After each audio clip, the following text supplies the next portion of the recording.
The frontal lobe's third crucial duty is to make thought more real than anything else, which it does in the process of idea generation. When we are in a creative state, the frontal lobe becomes highly active, and it reduces the volume on the circuits in the rest of the brain so that we are just processing a single-minded notion. When we are not in a creative state, the frontal lobe remains relatively inactive, because the frontal lobe is the executive that controls the activities of the rest of the brain, is able to monitor all of the geography. So in order to quiet them all down, it turns down the volume on the sensory centers, the motor centers, the association centers, which are the places in our brains where our identity is stored, and the circuits that process time. We may say that there is no mind to process sensory data when there is very little neural activity, because there is no mind to trigger movement within the environment, and there is no mind to correlate actions with time when there is very little neural activity. If this is the case, then we are nothing. We have no form. At that precise instant, we are nothing but pure consciousness. The condition of the brain associated with creativity is one in which there is no ego in the traditional sense, since the noise in certain sections of the brain has been turned off. When you are in the creating phase, the frontal lobe takes the reins. It draws you into the point where your thoughts become both your reality and your experience. The world of thinking within one's head might feel just as real as the world outside one's door. Your experiences are recorded neurologically and etched into the architecture of your brain as memories of your thoughts. If you follow the steps of the creative process, you will have an emotional response to this experience, and you will start to feel as though the event is occurring to you in the here and now. You are one with the thoughts and feelings associated with the reality that you have chosen for yourself. You have entered a new phase of your existence. At that very instant, you are now in the process of rewriting the programs that are stored in your subconscious by retraining your body to a new mentality. When a single thought turns into an experience, the frontal lobe of the brain shuts down all other areas of the brain so that it can focus only on processing that one thought. You become still, you lose the ability to feel anything, you lose the ability to sense time and space, and you forget everything about yourself. Lose your mind, your energy should be set free in the act of creation before we become that nobody or nothing in a short amount of time. Because we are no longer the same identity, we will not be producing our traditional chemical signature anymore. Those neural networks have been wired for survival thinking or switched off. And the personality that was addicted to constantly signaling the body to create stress hormones is no longer present. The instant when this takes place, our previous identity, the condition of being confined by thoughts and feelings based on surviving, is no longer present. The emotional self that existed only for the purpose of survival is no longer operating properly. Emotional energy that was previously confined to the body can now freely circulate as a result of the fact that we are no longer the same beings we once were. Because this energy must go somewhere, it is transferred to a new location. This energy, in the shape of an emotion, travels up the body from the hormone centers to the area around the heart. And all of a sudden, we feel wonderful, joyous, and expanded. As soon as we are able to cease giving that emotional self-power that is fueled by the stress response energy, we have transitioned from being selfish to being selfless. As a result of the transformation of that old energy into an emotion with a higher frequency, the physical body is ultimately freed from the emotional ties that bind it. As we are carried beyond the horizon, a completely new scene unfolds before our eyes. We are no longer able to view reality through the filters of those ancient feelings associated with survival, and as a result, we are able to see new possibilities. Now that we are quantum observers of a new destiny, the release from that destiny heals the body and sets the mind free.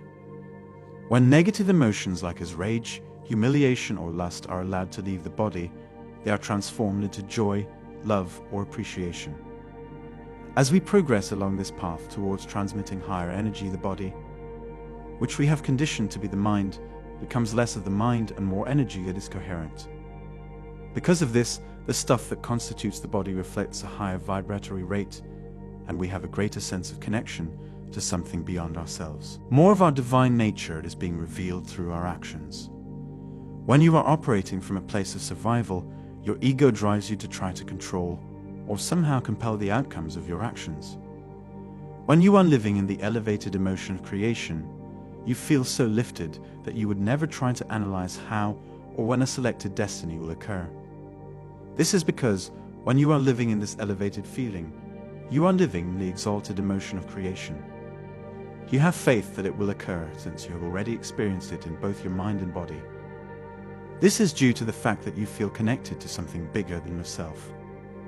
You may not be aware of all the particulars of the result that you want, but you have faith in a future that you cannot see or otherwise comprehend with any of your other senses. For you, it has already taken place in no space, no time, and no place, which is the source from which all material things emerge. You are in a condition of knowingness, which allows you to unwind into the here and now and frees you from the constant struggle to survive. It would only lead to you reverting to your previous self if you try to predict or analyze when, where, or how the event will take place.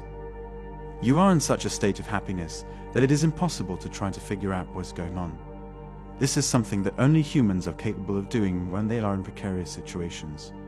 Staying in this creative state, in which you are no longer your identity, causes the nerve cells that once communicated with one another to build your previous self to no longer wire together. Those sentiments associated with that identity, which condition the body to have the same thinking, are no longer signaling the same genes in the same ways. The old you no longer exists, and the more you are able to conquer your ego, the more the outward manifestations of your former identity will shift.